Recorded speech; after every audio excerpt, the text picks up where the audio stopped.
Hello student, I welcome you on behalf of Eureka Academy once again. So earlier when we met, we discussed about few important topics of 11th standard physics, and there were few questions that I discussed from 12th standard also in the bridge course that we had. Now from this lecture onwards, we are actually going to start with your 11th standard course in physics. ठीक है, तो जैसे मैं bridge course में कहता था कि अभी आप छोटे हो, जब आप एक्चुअली पढ़ोगे तो ये मान लीजिए कि यहाँ से हमारी एक्चुअल स्टडीज स्टार्ट होती है. ओके, जब हम फर्स्ट टाइम मिले थे तो मैंने आपसे कहा था कि बेसिकली साइंस क्या होता है. तो हम कहते हैं science is systematic study of knowledge, है ना. किसी भी चीज़ को सिस्टमैटिकली पढ़ना, वही हम साइंस में पढ़ते हैं. पर किसी भी चीज़ को सिस्टमैटिकली जब आप पढ़ते हो तो बहुत ही इम्पॉर्टेंट होता है एक पर्टिकुलर चीज़ का होना. जैसे इसको इजीली समझाने के लिए मान लीजिए मैं आपको अभी घर बैठे बैठे आपसे एक क्वेश्चन पूछता हूँ, आप सबसे, कि बच्चों व्हाट इज़ योर एज. तो आप सबके मन में एक नंबर आया होगा 15, 16, है ना. Most of you, even when I explain this particular concept in class, जब मैं बच्चों से पूछता हूँ तो आंसर ये आता है सर 15, सर 16. पर फिर मैं आपसे पूछता हूँ कि 15 क्या, kilogram, centimetre, and then you realise अरे हाँ हमसे क्या मिस्टेक हो गई, नहीं समझ में आया. सो जब आप कहते हो कि वो 15 है तो आपको पता है उसके पीछे ईयर्स बोलते हैं आप, बराबर. अगर मैं पूछता हूँ कि हाँ, मतलब जब मैं सिस्टमेटिकली बोलूँगा तो 15 ईयर्स ऐसे बोलूँगा. अगर मैं आपसे पूछूं कि आपका मास क्या है, जिस चीज़ को आप वेट कहते हैं ना, हाँ, मैं पूछूंगा मास क्या है आपका, या आपका वेट क्या है, चलो लेमैन्स टर्म में, तो आप बोलोगे मेरा किसी का 40 होगा, कोई बोलेगा 40 है सर, बोले नहीं सर मेरा 55 है. इट में हैपन कि किसी का 80 भी हो, पर फिर से वो नंबर देंगे मुझे. बहुत कम बार ऐसा होगा कि वो बोलेंगे नहीं सर किलोग्राम है. समझ में? तो that is not a systematic way. या अगर आप मुझसे पूछो सर आपका वेट क्या है, तो मैं बोलूँगा बहुत ज़्यादा है. अब मैं बोलूँगा बहुत ज़्यादा है तो इससे आपको कोई चीज़ क्लियर हो रही है क्या? नहीं. बहुत ज़्यादा मतलब क्या? कुछ नहीं. या अगर मान लीजिए कि किसी ने गैस पर वाटर को बॉईल करने के लिए रखा है, गर्म करने के लिए रखा है, और मैं बोलूँगा उसको टच करो, बहुत गर्म है. बहुत गर्म है मतलब क्या? इट्स अ वेग टर्म, राइट. पर अगर कोई चलो नहीं, इसका temperature right now 80 degree centigrade है, तो it gives you more precise information. I hope you are getting it. या मैं कह रहा हूँ कि मेरा मास मान लीजिए 75 किलोग्राम है, so this gives you more precise information. आप बोलोगे कि आपका एज 16 ईयर्स है, या 16 years 5 months and 4 days etcetera etcetera. Are you getting it? So जब हम चीज़ों को बेसिकली सही तरीके से मेजर करते हैं तो ज़्यादा साइंटिफिक हो जाती है. And that is the reason why बच्चों, अगर मैं साइंस पढ़ रहा हूँ तो मुझे सबसे पहले ज़रूरत होती है पढ़ने की units and measurement. And this is our first topic in physics.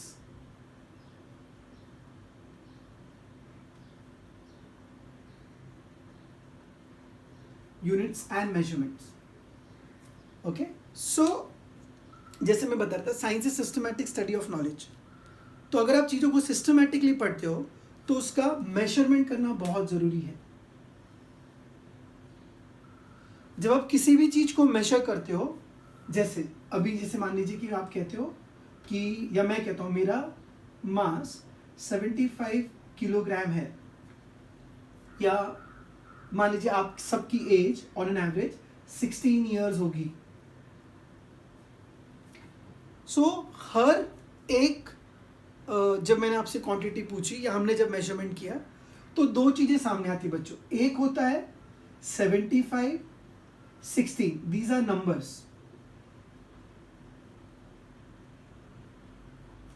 और एक होता है kilograms and years, these are unit. So किसी भी मेजरमेंट के लिए दो चीजें इंपॉर्टेंट हो जाती है बच्चों. एक नंबर और दूसरा यूनिट. हम नंबर्स के बारे में ऑलरेडी कई ज़्यादा या कई बार डिस्कशन कर चुके हैं. सो अब हमारा फोकस यूनिट्स की तरफ होगा, या स्टार्टिंग में मैं आपके साथ जब डिस्कशन करूँगा तो यूनिट्स के बारे में करूँगा. यहाँ तक क्लियर है? अब तक मैंने क्या कहा? Science is systematic study of knowledge. चीज़ों को सिस्टमैटिकली पढ़ना और लेमैन टर्म में पढ़ना. ये कुछ एग्जाम्पल के साथ मैंने आपके साथ डिस्कस किया. फिर मैंने कहा कि सिंस हम सिस्टमैटिकली पढ़ना चाहते हैं तो उसको क्वांटिफाई करना या उसको मेजर करना बहुत ज़रूरी है. उस मेजरमेंट के लिए कुछ एग्जाम्पल्स हमने देखे. हर एक मेजरमेंट में दो चीज़ें इंपॉर्टेंट होती है, एक होता है नंबर और एक होता है यूनिट. नंबर्स हम ऑलरेडी डिस्कस कर चुके हैं, ये हमको पता है. अब हम बात करते हैं यूनिट्स के बारे में. सो बेसिकली यूनिट क्या है?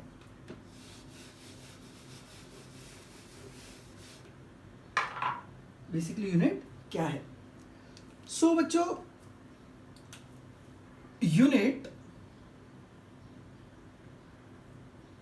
is a standard reference, या बोल सकते हो standard of reference used for measurement of physical quantity. uses a standard reference या standard of reference used for measurement of physical quantity.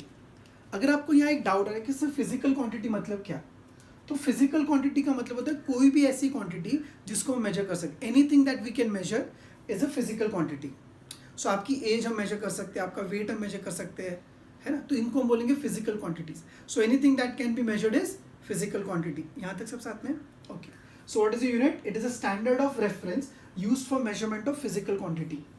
अभी standard of reference का मतलब क्या है? तो इसको भी मैं एक एग्जाम्पल से आपको रिलेट करता हूँ. कभी भी जब आप मेजरमेंट करते हो तो उस मेजरमेंट को किसी रेफरेंस के साथ आप कंपेयर करते हो. जैसे टू गिव एन आइडिया, समझाने के लिए, ऑफकोर्स ये किसी एग्जाम में मत लिखना या अपनी अंडरस्टैंडिंग के लिए. जैसे मान लीजिए आजकल, मान लीजिए कोई नया क्रिकेटर क्रिकेट खेलने के लिए आता है या नया नया प्लेयर आता है, मान लीजिए वो बैट्समैन है, तो हम उसको हमेशा किसी ऐसे प्लेयर से कंपेयर करते हैं जो बहुत अच्छा बैट्समैन है या तो रह चुका है. जैसे करेंटली मैं बात करूँ विराट कोहली की, तो कोई नया प्लेयर आएगा तो आप क्या बोलोगे? नहीं रे, विराट जैसा नहीं खेलता है, और ये विराट से भी अच्छा खेलता है, और इसने क्या विराट की तरफ 4 मारा. मतलब हम सबके मन में एक रेफरेंस सेट है कि Virat is a very good player. तो बाकी कोई भी एक नया बैट्समैन आता है तो हम उसको विराट कोहली से कंपेयर करते हैं. सेम वे मान लीजिए कोई कैप्टन की बात हो या विकेट कीपर की बात हो, so definitely the name that comes to our mind is Mahendra Singh Dhoni. नहीं, ये धोनी जैसा नहीं करता है, और ये धोनी के जैसा नहीं खेलता, ये धोनी के जैसा शार्प नहीं है. तो we have taken a reference कि हाँ, अगर विकेट कीपर बेस्ट होगा तो धोनी के जैसा होगा. ये समझ में? वैसे ही जब आप मेजरमेंट करते हो तो एक रेफरेंस हमको चूज करना पड़ता है, और उसके रिस्पेक्ट में आपका मेजरमेंट कैसा है. फॉर एग्जाम्पल, जैसे मान लीजिए कि लेंथ को अगर आप मेजर करना चाहते हो, तो लेंथ में जो रेफरेंस हम यूज करते हैं वो है 1 मीटर. ठीक है ना. The reference use in length is 1 metre. So अगर मैं कहता हूं कि ये जिस रूम में मैं अभी खड़ा हूं उसका लेंथ इज 10 मीटर्स, इसका मतलब कि मेरा जो लेंथ का मेजरमेंट हुआ है वो जो रेफरेंस है 1 मीटर, उसका 10 टाइम्स है. When I say length of the room is 100 metre, यानी एक रेफरेंस है मीटर, उसका 100 टाइम्स ज़्यादा अच्छा ही है. समझ में आया? या अगर हम कहते हैं कि मेरा मास 75 किलोग्राम है, इसका मतलब मेरा जो मास है वो एक रेफरेंस है 1 kg, उसका 75 टाइम्स है. So for any measurement we always keep a reference. उस रेफरेंस के रिस्पेक्ट में ये क्वांटिटी कितनी है, so that reference used for measurement is known as unit. Clear है सबको? So unit is a standard of reference used for measurement of physical quantity. किसी भी फिजिकल क्वांटिटी को मेजर करने के लिए हमको एक रेफरेंस लेना पड़ेगा, and that standard of reference is called as unit of that physical quantity. क्या क्लियर है? अ यूनिट इज अ, बोलिए, लिखा है बोर्ड पर, standard of reference used for measurement of physical quantity. अब सिंस बच्चों ये स्टैंडर्ड ऑफ रेफरेंस है, it has to satisfy certain conditions. इसको कुछ कंडीशन सेटिस्फाई करनी ही होगी क्योंकि वो स्टैंडर्ड है. जैसे विराट कोहली से भी कंपैरिजन के लिए पहले विराट को उतना अच्छा खेलना पड़ा, या धोनी को भी उतनी अच्छी कैप्टनसी या कीपिंग करनी पड़ी, राइट? वैसे ही अगर आप किसी को यूनिट चूज कर रहे हो तो उस यूनिट को भी कुछ रिक्वायरमेंट्स है या कंडीशंस है वो सेटिस्फाई करनी पड़ती है, ठीक है? So what are requirements of या कंडीशंस फॉर यूनिट?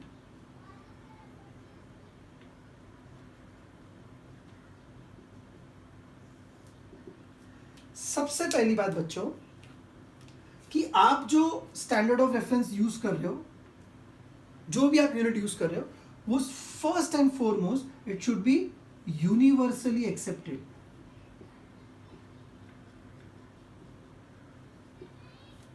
इसका मतलब क्या हुआ कि अगर आप किसी फिजिकल क्वांटिटी के मेजरमेंट के लिए कोई भी यूनिट डिसाइड कर रहे हो तो वो रेफरेंस पूरे वर्ल्ड में एक्सेप्ट किया जाना चाहिए।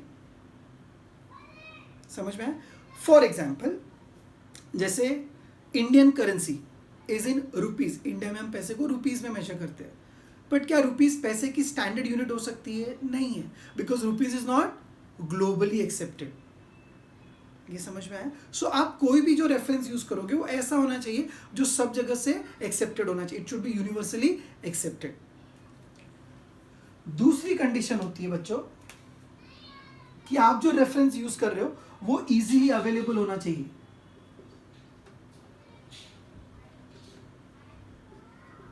इजीली अवेलेबल का मतलब क्या? जैसे ये चीजें बच्चों आप समझना जरूरी है। मान लीजिए मैं ऐसे डिसाइड करता हूं कि पूरे वर्ल्ड में, ये देखो आजकल की बातें नहीं, जब साइंस इवॉल्व हो रहा होगा या जब चीजें नई नई आ रही होगी उस वक्त की बातें हो रही है, once upon a time long long back.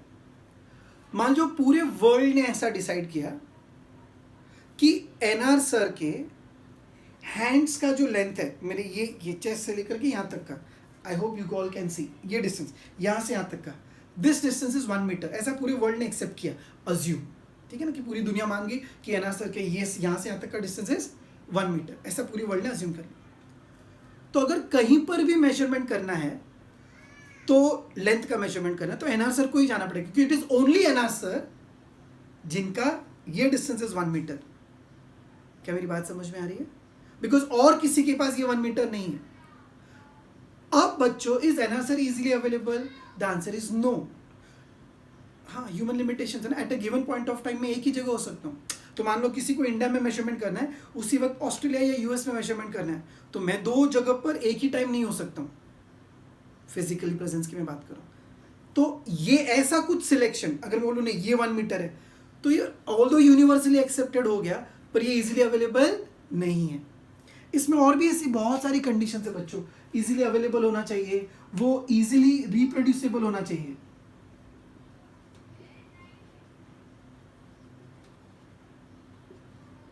Easily reproducible होना चाहिए। इजीली रिप्रोड्यूसेबल होना चाहिए मतलब, जैसे मान लो फॉर गॉड, मतलब गॉड फॉरबिड, जब तक आपके एनआर सर है तब तक आपके पास 1 मीटर है। भगवान न करे किसी दिन एनआर सर चले गए, अज्यूम, तो आपका 1 मीटर भी चला जाएगा। समझ में आया? So are you getting what I am saying? मतलब ऐसा नहीं होना चाहिए कि किसी इंडिविजुअल पर वो डिपेंडेंट हो। मेरे कहने का मतलब ये है, एक तो वो इजीली अवेलेबल नहीं होगा, दूसरा वो इजीली रिप्रोड्यूसेबल भी नहीं होगा। And that is the reason why बच्चों, अगर आपने नोट किया तो nowadays we have metre scale. वो वुडन स्टिक आती है, आपके शायद स्कूल में आपने देखी होगी, या जब आप फिजिकली क्लासेस में आओगे तो मैं आपको बताऊंगा। वो मीटर स्केल है। अब सोच, मीटर स्केल अगर एक मेरे पास है, मैंने एक वुडन स्टिक ली, उसको यहाँ से यहाँ तक रखा, अब ऐसा उसका मल्टीप्लिकेशन 10 कर दिया, 1000 कर दिया, 1 लाख कर दिया, 1 करोड़ कर दिया, पूरे वर्ल्ड में उसको पहुंचा दिया। अब क्या वो मीटर स्केल इजीली अवेलेबल है? और मैं चला भी जाऊं तो भी मेरा 1 मीटर मेरे पास होगा। मेरी बात समझ में? So there are certain conditions that a standard of reference has to satisfy. One such is it should be universally accepted, easily available, easily reproducible. इसमें एक और होगा, देखो, it should not be perishable, जो मैं ऑलरेडी आपको समझा चुका हूं।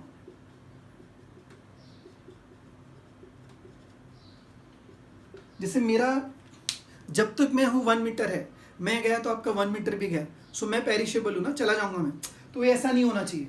तो आप जो स्टैंडर्ड ऑफ रेफरेंस यूज कर रहे हो वो इजीली पेरिशेबल नहीं होना चाहिए। अच्छा, फिर और भी है, आपका रेफरेंस ऑफ स्टैंडर्ड या standard of reference, it should not change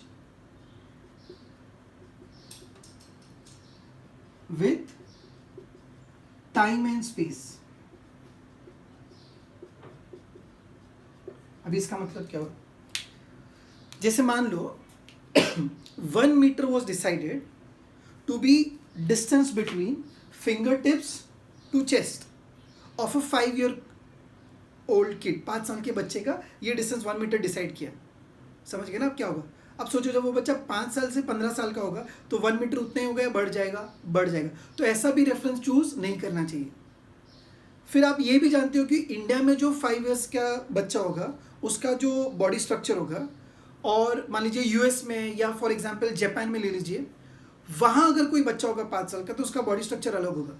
यानी आपका जो रेफरेंस स्टैंडर्ड है वो जोग्राफिकली अलग अलग जगह पर अलग अलग हो सकता है, तो ऐसा रेफरेंस नहीं लेना चाहिए। क्लियर है। So these are certain conditions और the requirements of a good unit. Okay, so it should be universally accepted, it should be easily available, it should be easily reproducible, it should not be perishable, and it should not change with time and place. So what is a unit? Repeat, a unit is a standard of reference used for measurement of physical quantity, and there are certain conditions or the rules that a unit has to satisfy. Now you can pause the screen and make a note of it quickly. जल्दी कीजिए।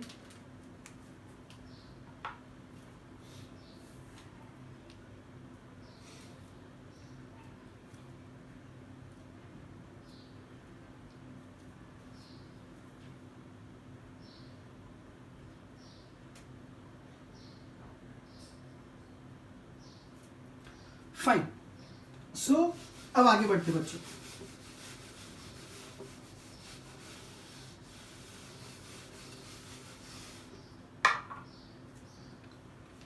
अब जैसे जैसे science evolve हुआ बच्चों, कुछ अलग अलग सिस्टम ऑफ यूनिट सामने आए। I will just name a few of them आपके रेफरेंस या नॉलेज के लिए। आपने सुना होगा CGS, सुना है? सेंटीमीटर ग्राम सेकेंड्स वाला सिस्टम। ये वो सिस्टम था बच्चों जिसमें लेंथ को सेंटीमीटर में मेजर करते थे, मास को ग्राम में मेजर करते थे, और टाइम को सेकेंड्स में मेजर करते थे। एक ऐसा सिस्टम भी था जिसमें length was used to be measured in centimetre, mass in gram and time in second. फिर एक सिस्टम ऐसा भी था बच्चों जिसको हम कहते थे MKS, जिसमें लेंथ को मेजर किया गया, वेरी गुड, मीटर में, मास को किलोग्राम और टाइम को सेकेंड्स में। एक और सिस्टम है FPS, इसको ब्रिटिश सिस्टम के नाम से भी जानते हैं, जहां पर लेंथ को मेजर करते हैं फीट में, मास को मेजर करते हैं पाउंड्स में, और टाइम को मेजर करते हैं सेकेंड्स में। अब ये 3 अलग अलग सिस्टम्स का प्रॉब्लम ये था बच्चों, जैसे मान लीजिए कि इंडिया में हम सब कुछ MKS में मेजर करते हैं फॉर एग्जांपल, और कोई UK में मेरा फ्रेंड है जो साइंटिस्ट है, अज्यूम, वो सब कुछ FPS में मेजर करता है, और हम दोनों डेटा एक्सचेंज करना चाहते हैं। मतलब उसके एक्सपेरिमेंट की डेटा मैं यूज़ करूँ, मेरे एक्सपेरिमेंट की डेटा वो यूज़ करें। तो जब हम डेटा को एक्सचेंज करेंगे तो आपको लगता है प्रॉब्लम होगी, क्योंकि उसने सारा मास का मेजरमेंट ये वाले सिस्टम में किया है और मैंने सब कुछ इसमें मेजर कर रखा है। So when we exchange data problem हो सकती थी। इसीलिए जितने भी वर्ल्ड वाइड साइंटिस्ट थे, they all came to conclusion, and now we have a common system use across the world, and that is SI system. ठीक है।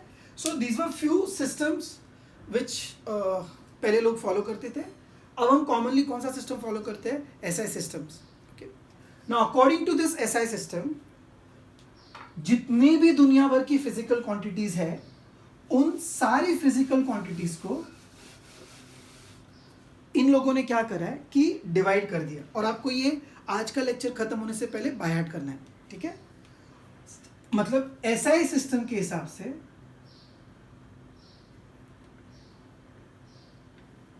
जितनी भी फिजिकल क्वांटिटीज है, उन सारी फिजिकल क्वांटिटीज को now we have divided, okay, into, so SI system में जितनी भी फिजिकल क्वांटिटीज है,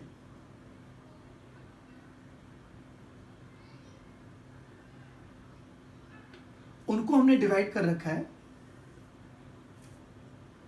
fundamental, quantity, derived quantity and supplementary quantities. So fundamental, derived and supplementary quantities, ऐसा उन्होंने बाइफर्केशन किया है. और आज के लेक्चर के खत्म होने तक मैं ये एक्सपेक्ट करता हूँ कि आपको कोई भी अगर फिजिकल क्वांटिटी दी जाए, कोई भी, पूरे वर्ल्ड की कोई भी फिजिकल क्वांटिटी, चाहे आपने सुना हो नहीं सुना हो, you should be able to divide them into these categories. ये अपना चैलेंज है. इट्स वेरी इजी, ज़रा भी डिफिकल्ट नहीं है, आप सिर्फ ध्यान से सुनो. सो आज का लेक्चर खत्म करने से पहले हमारा एक ही गोल होगा कि नेक्स्ट टाइम अगर कोई भी फिजिकल क्वांटिटी मुझे दी जाए तो I will be able to decide whether it is fundamental और इट इज डिराइव्ड और इट इज सप्लीमेंट्री. ये क्लियर है. अब फंडामेंटल जो क्वांटिटीज है उनके सारों के नाम में बाय हार्ट कर लूंगा, तो वो अपना काम इजी हो गया. उसके अलावा जो बच गया या तो वो डिराइव्ड हो गया या तो फिर क्या होगा, वो सप्लीमेंट्री. डरो मत, सिर्फ साथ में रहो. अब सबसे पहले जो फंडामेंटल क्वांटिटी है, the first fundamental quantity that we have is length. सबसे पहली fundamental quantity is length. Second mass. Third time. Fourth temperature. Fifth amount of substance.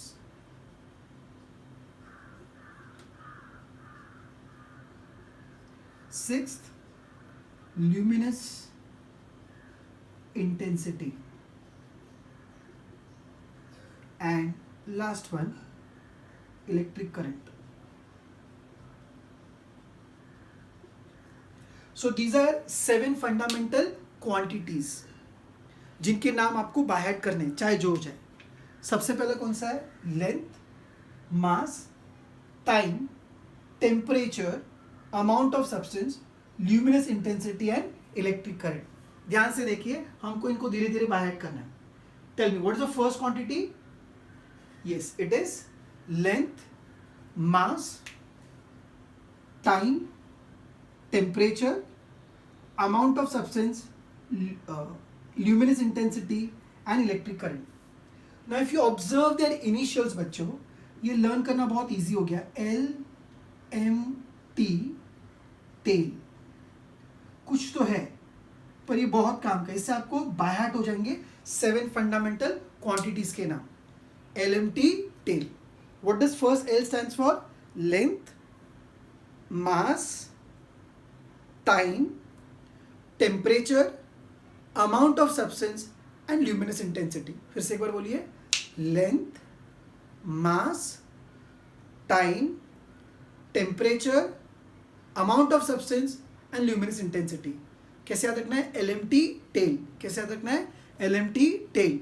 चलो, नो चीटिंग, ट्राई करो. क्या बोलेंगे आप?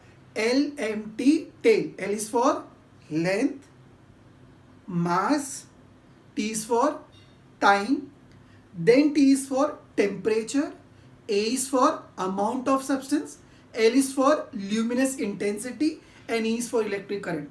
So these are 7 fundamental quantities.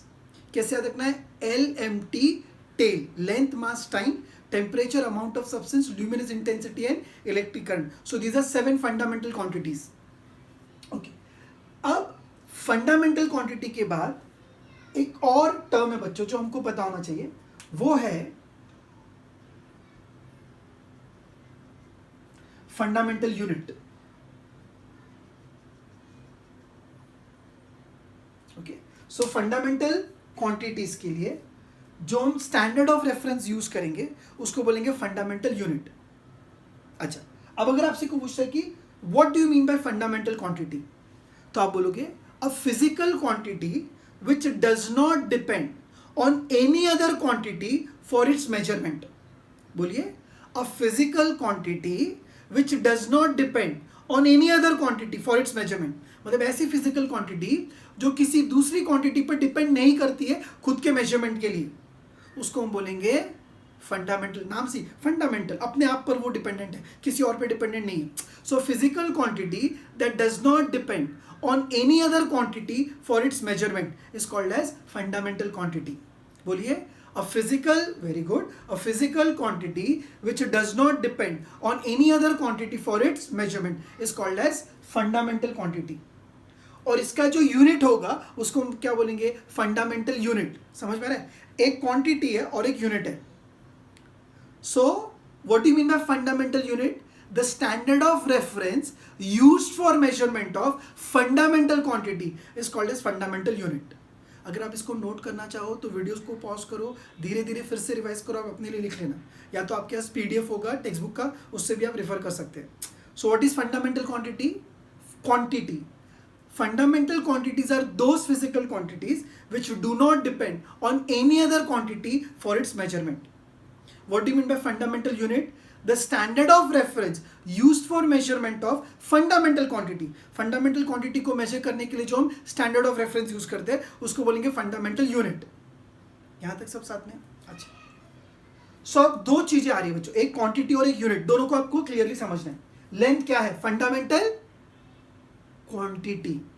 सो अगर length fundamental quantity है बच्चों तो मीटर क्या हुआ? फिर मीटर मुझे बताओ, मीटर क्या हुआ?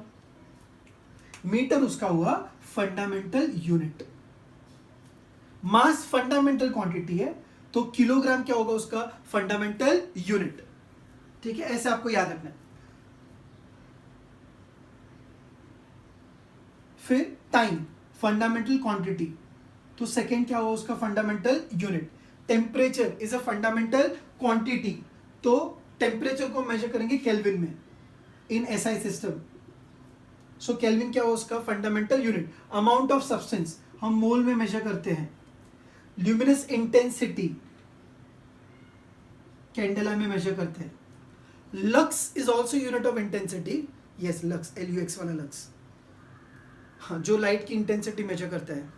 अच्छा, ल्यूमिनस इंटेंसिटी मतलब कितनी लाइट है. जैसे for to give an idea, I hope अगर आप ये समझ पाओ तो अभी जो, yes you can hear me right. So right now मैं बोलूं रूम में लाइट की इंटेंसिटी कम हो गई है.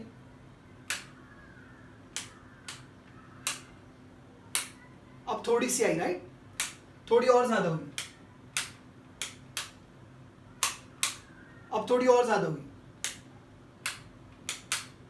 So thus, like this, if we keep on doing, the intensity of light goes on increasing. So amount of light is basically the luminous intensity. कितनी सारी light होगी उसको हम बोलेंगे luminous intensity. Just a second.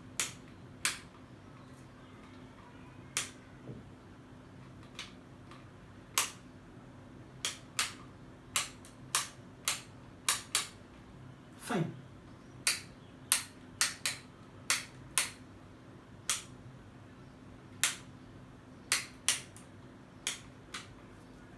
Alright, so yes, I hope you all can still see what is written on the board. So हम ये discuss करते हैं बच्चों कि ये 7 आर द फंडामेंटल क्वांटिटीज और जो सामने लिखा गया वो उसका फंडामेंटल यूनिट है. इलेक्ट्रिक करंट, करंट यस आपने पढ़ रखा है, हमने डिस्कस भी किया था, is measured in ampere. So ampere क्या होगा उसका? Fundamental unit. और इलेक्ट्रिक करंट क्या होगा उसका? Fundamental quantity. ठीक है. सो ये कुछ सिंपल सी बातें बच्चों जो आपको याद रखनी है, इस चीज का ध्यान रखना. मैं थोड़ी देर में इसके बारे में समझाऊंगा. Okay. So these are 7 fundamental quantities and these are their corresponding units. अपना चैलेंज क्या बच्चों कि आज के लेक्चर के बाद आपको कोई भी क्वांटिटी आए तो you should be able to divide that, या you should be able to identify whether it is fundamental और इट इज डिराइव्ड और इट इज सप्लीमेंट्री. ओके. अब हर एक यूनिट को लिखने के लिए बच्चों एक सिंबल है जो हमको आना चाहिए. सो मैं यहां से थोड़ी देर के लिए डिराइव को हटा देता हूं.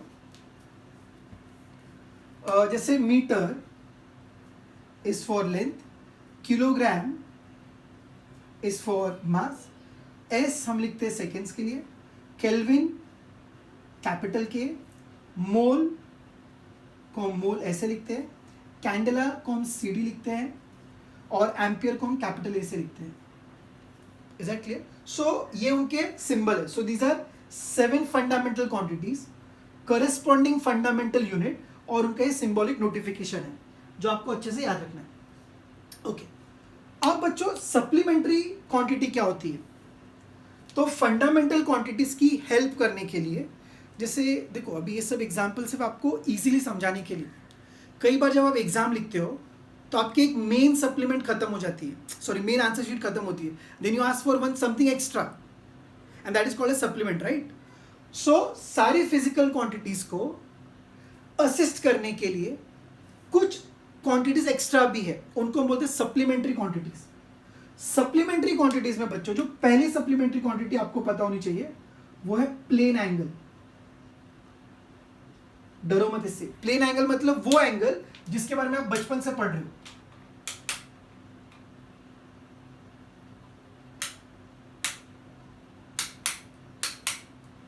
Okay fine. So plane angles are those angle जिनके बारे में आप ऑलरेडी जानते हो या बचपन से आप पढ़ रहे हो। जैसे अगर ऐसे एक लाइन है और यहां पर भी एक लाइन है, सो दो लाइंस के बीच के एंगल को हम बुलाएंगे plane angle, angle between two lines, जो आप बचपन से पढ़ रहे हो। सो ये थीटा। Are we clear? अब प्लेन एंगल के साथ साथ एक और एंगल है जिसको हम बोलते हैं सॉलिड एंगल। बच्चों प्लेन एंगल मैंने क्या बताया? It is angle between two lines. Solid angle कब होता है? और ये मोस्टली आप 12th स्टैंडर्ड फिजिक्स में इसको ज्यादा डिस्कस करोगे। अगर कोई सरफेस जैसे मान लो एक डिस्क है, ऐसे डिस्क, ये किसी पॉइंट पर अगर एंगल बना है 3D वाला एंगल, तो इसको हम बोलते हैं solid angle. What do we call it as? Solid angle. इसको हम इस लेटर से डिनोट करते हैं, डी ओमेगा से। किससे डिनोट करते हैं उसको? डी ओमेगा से। Okay, I try to explain this to you. जैसे मान लीजिए ये एक डिस्क है, ऐसे डिस्क, ओके, और मैं यहां पर एक पॉइंट ले लूं। सो इसका जो एरिया है वो इस पॉइंट पर, if I join all the lines, okay, अगर मैं इसको, अच्छा आपने पैराशूट देखा होगा बच्चों, पैराशूट, तो उसको ऊपर एक कैप होता है, राइट, और नीचे एक बकेट जैसा होता है जिसमें कोई बैठा होता है। सो उसके सारे threads, I hope you are able to visualise, उसके सारे थ्रेड्स, मैं ऐसा कुछ कह रहा हूँ, जैसे ये वो पैराशूट हो गया बच्चों और ये वो बकेट है। सो यहाँ जो जितने भी थ्रेड्स होंगे ये ऐसे जिसको ज्वाइन कर रहे होंगे ऐसे, ये सब के सब यहाँ पर स्पेस में एक एंगल बनाएंगे। तो ऐसा एंगल जो एक सरफेस बनाएगा एक पॉइंट पर, angle made by surface at a point is called as solid angle. ये सरफेस है, उसका एरिया मान लीजिए ds है, और ये डिस्टेंस सपोज करो r है। देन सॉलिड एंगल का फॉर्मूला होता है बच्चों d omega equal to this area divided by r square. बच्चों मैं आपको ये काफी अप्रोक्सीमेट फॉर्मूला दे रहा हूं because still we have not discuss a lot in physics. आज अपना फर्स्ट लेक्चर है। सो ये actual formula ds cos theta by r square होगा, पर वो फिलहाल मैं नहीं कंसिडर कर रहा हूं टाइम बीइंग के लिए। I am giving approximate formula d omega is ds by r square. This is area divided by distance का स्क्वायर। किसका एरिया? वो एरिया जिसकी वजह से हम एंगल कैलकुलेट कर रहे हैं। जब आप प्लेन एंगल की बात करते हो बच्चों, सो प्लेन एंगल के लिए आपको याद होगा, अगर यहाँ पर एक आर्क में ड्रॉ करूं जिसकी लेंथ s है, रेडियस अगर r है, तो आप कहते हो s is equals to r theta. याद है बच्चों? तो प्लेन एंगल का फॉर्मूला होता है theta is equal to arc length upon radius. ऐसा कुछ आपने पढ़ा होगा, आर्क लेंथ अपॉन रेडियस। क्या रिकॉल हो रहा है आपको? सो फंडामेंटल क्वांटिटीज के बाद हम बात कर रहे थे सप्लीमेंट्री क्वांटिटीज की। फंडामेंटल क्वांटिटीज को हेल्प करने के लिए हमने दो एक्स्ट्रा क्वांटिटीज कंसिडर करी है। एक है प्लेन एंगल, नॉर्मल, जो बचपन से आपने एंगल पढ़ा है, दो लाइंस के बीच का एंगल, दो लाइंस के बीच का एंगल, दो लाइंस के बीच का angle, this angle is plane angle. पर अगर यही एंगल 3D में लिया जाए या स्पेस में लिया जाए, मैं कोशिश करता हूँ और आपको समझाने की। जैसे मान लो ये ऐसे है, इस तरीके से, ऐसे कुछ, और इन तीनों मार्कर पेन के ऊपर suppose I keep this book, तो मैं ऐसे बोल सकता हूँ ये जो बुक का एरिया है, चलो मेरा पाम जो है प्लीज ध्यान से देखा, मेरा जो पाम है वो यहाँ पर कुछ ना एंगल बना रहा है, या आप अपने सामने 3 पेन से भी ट्राई कर सकते हो बच्चों, ठीक है। या अगर आइसक्रीम के कोन को आप उल्टा कर लो और उसको ऊपर से पैक कर लो कॉर्नेटो टाइप्स, तो ऊपर जो डिस्क होता है वो एपेक्स पर कुछ ना एंगल बनाएगा, that angle is called as solid angle. So angle between two lines is plane angle. Angle made by an area at a point is solid angle. अब plane angle का जो SI यूनिट है, plane angle का जो unit है, SI unit है, वो है बच्चों रेडियंस. क्या है वो? रेडियंस. plane angle की यूनिट है रेडियंस, जबकि solid angle की जो यूनिट है वो स्टेरेडियंस है. इसकी जो यूनिट है वो स्टेरेडियन है. क्या क्लियर है बच्चों? So plane angles are measured in radians and solid angles are measured in steradians. Are we clear? इतना समझ में? तो ये this sevens are called as what? Fundamental quantities. ये क्या है? वो फंडामेंटल यूनिट, और ये उनका सिंबॉलिक नोटेशन. सप्लीमेंट्री क्वांटिटी दो है, plane angle and solid angle. बचपन वाला एंगल प्लेन एंगल, एरिया जो एंगल बनाएगा 3D में that is solid angle, denoted by d omega. हाँ, ये W जैसा जो आपको दिख रहा है वो एक्चुअली W नहीं है बच्चों, इसको हम बोलते हैं ओमेगा. Omega, okay. W बोलोगे तो 500 टाइम्स लिखा हुआ. So d omega is ds upon r square. ds क्या है? ये वाला एरिया. मैं कह रहा हूँ ये अप्रोक्सीमेट फॉर्मूला मैंने लिखा है, एग्जैक्ट फॉर्मूला टाइम आने पर आप खुद ही समझ जाओगे, ओके. फिर प्लेन एंगल का एक्सप्रेशन होता है, plane angle is arc length upon radius, it is measured in radian. Solid angle is area divided by distance का square, area divided by distance का square, it is measured in steradians. Clear? अब इन सब के अलावा जो भी बच गया बच्चों, वॉट एवर क्वांटिटी इट में भी, वो सब की सब बोली जाएगी डिराइव क्वांटिटी. समझ में आया कितना आसान था ये? इनके अलावा जो भी बच गया वो सारी की सारी क्वांटिटी को हम कौन सी क्वांटिटी बोलेंगे? Derived quantity. 7 fundamental quantities, 2 supplementary quantities. बच गया वो सब कौन सी क्वांटिटी है? Derive quantities. क्लियर है? वापस से एक बार, what do you mean by fundamental quantities? Those physical quantities which do not depend on other physical quantity for its measurement are fundamental quantities. The standard of reference used for measurement of fundamental quantity is fundamental unit. To help fundamental quantities, we have 2 supplementary quantities, plane angle and solid angle. Units of these supplementary quantities are supplementary unit. इनके अलावा जो बच गया वो सब क्या हो जाएंगी? derived quantity, और उनकी यूनिट क्या होगी? derived unit. तो अगर कोई बोलेगा define derived unit, या what do you understand by derived quantity? I mean to say derived quantity क्या होती है? तो आप बोलोगे those physical quantities which depends on fundamental quantities for its measurement. वो physical quantity जो अपने measurement के लिए fundamental quantity पर depend करती है, उसको हम क्या बोलेंगे? derive quantity. derive मतलब किसी में से तो आया है, वो किस में से आया है? fundamental quantity में से आया है. So those physical quantities which depends on fundamental quantities for its measurement are called as derived quantity. Simple सा example, आप सबका favorite. अगर मैं आपसे पूछता हूँ, ओके, ये आप पॉज करके नोट कर सकते हैं, या फिर आपके पास जो पीडीएफ में टेक्स्ट बुक है उसमें ये दिया होगा. Excuse me. ओके, सो अब अगर मैं डिराइव क्वांटिटी की बात करूं बच्चों, बिकॉज इसके बगैर आज हमको लेक्चर खत्म ही नहीं करना है, ये समझ के जाना ही जाना है. डिराइव क्वांटिटी मतलब क्या? So derived quantities are those physical quantities which depends on fundamental quantity for its measurement. Okay, जैसे अगर मैं बात करूं स्पीड की बच्चों, स्पीड, तो आप स्पीड जानते हो क्या होता है? डिस्टेंस अपॉन टाइम, बचपन का फॉर्मूला. अब मुझे बताओ डिस्टेंस क्या है? so, डिस्टेंस डिस्टेंस है, ऐसा नहीं पूछा मैं. इनमें से क्या डिस्टेंस एक टाइप का लेंथ होता है? so, ये फंडामेंटल क्वांटिटीज है. टाइम फंडामेंटली है. सो मैं बोलूँ स्पीड एक ऐसी फिजिकल क्वांटिटी है जो अपने मेजरमेंट के लिए डिस्टेंस यानी कि लेंथ और टाइम दोनों पे डिपेंड करती है. सो बताओ स्पीड क्या हुआ? स्पीड क्या हुआ बोलो? Yes, speed will be called as derived quantity. समझ में आया कि नहीं समझ में आया? सो ऐसी कोई भी फिजिकल क्वांटिटी जो अपने मेजरमेंट के लिए फंडामेंटल क्वांटिटी पे डिपेंड करेगी उसको बोलेंगे derive quantity. So those physical quantities which depends on fundamental quantity for its measurement are called as derived quantity. और उसके यूनिट को क्या बोलोगे आप? Derived unit. The standard of reference used for the measurement of derived quantity can be called as what? Derived unit. समझ में आया? या those unit which are obtained from fundamental units are called as what? Derived unit. Clear है बच्चों? आसान है. एक quantity और एक यूनिट है. पहले क्वांटिटी आएगी, उसको मेजर करने के लिए शाबाश यूनिट आएगी. तो स्पीड क्या हुआ बच्चों? Derived quantity. अब डिस्टेंस हम किस में मेजर करते हैं? मीटर में. टाइम किस में मेजर करते हैं? सेकंड में. So speed is a derived quantity. ओ मेरे बच्चों, और मीटर पर सेकंड क्या होगा उसका? Unit. So speed is derived quantity and metre पर second is the derived unit.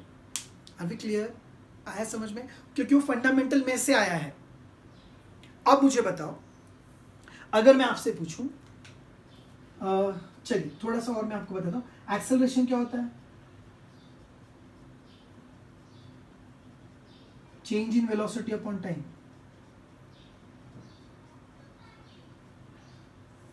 Change in velocity upon time.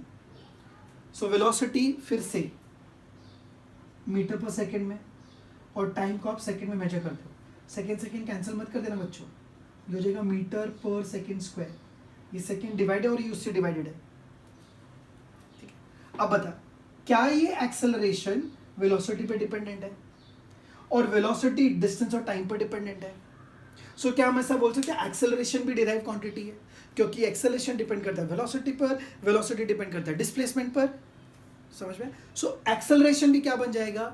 Derived quantity. और मीटर पर सेकंड स्क्वायर हो जाएगा उसका डिराइव्ड यूनिट. सो अब बच्चों बहुत सिंपल हो जाता है समझाना और समझना भी. 7 फंडामेंटल क्वांटिटीज बाय हार्ट कर लो, 2 सप्लीमेंट्री क्वांटिटी बाय हार्ट कर लो. So 9 quantities you have to by heart. और 7 फंडामेंटल बाय हार्ट करना भी इजी है. एलएमटी टेल. समझ में आया? और 2 supplementary plane angle solid angle है. उसके अलावा जो सब बच गया वो सब कौन सी क्वांटिटी होगी? Derived quantity. क्या मेरे बच्चे यहां तक साथ में है? पक्का समझ में आया? अब मुझे बताओ, मैं पूछने वाला आपसे before we stop, next 5 minutes बस. What is length? फंडामेंटल क्या? यूनिट या क्वांटिटी? देख सीख जरा. Quantity. Temperature fundamental quantity. Electric current fundamental quantity. Candela fundamental unit. ये रहा, उसकी क्वांटिटी ल्यूमिनस इंटेंसिटी. समझ में आया? अच्छा. Mole fundamental unit. Amount of substance fundamental quantity. Radian याद आ रहा है? प्लेन एंगल का यूनिट है, यानी कि सप्लीमेंट्री यूनिट है वो. Steradians supplementary unit. Solid angle supplementary quantity. Plane angle supplementary quantity. Speed न तो फंडामेंटल है न तो सप्लीमेंट्री है, तो क्या बन गया वो? डिराइव. समझ में आया? Acceleration derive, force derive, work derive, power derive, kinetic energy derive. ये 9 के अलावा जो बच गया सब कुछ क्या होगा? डिराइव. मोमेंट ऑफ इनर्शिया नहीं सुना फिर भी डिराइव्ड है. Momentum derived. Electric field intensity derived. Magnetic induction derived. Permittivity derived. Permeability derived. Magnetic flux derived. Electric flux derived. Tension ही नहीं लेना बच्चों. Viscosity derived. Pressure derived. Fundamental by heart कर ले, सप्लीमेंट्री बाय हार्ट कर ले, जो बच गया वो सब क्या होगा? Derive. Is that clear? So आज के सेशन में हमने देखा मेजरमेंट क्या है, यूनिट क्या है, अच्छे यूनिट के रिक्वायरमेंट क्या है, सिस्टम ऑफ यूनिट्स क्या थे, फंडामेंटल क्वांटिटी क्या है, फंडामेंटल यूनिट क्या है, सप्लीमेंट्री क्वांटिटी क्या है, सप्लीमेंट्री यूनिट क्या है, और डिराइव क्वांटिटी क्या है.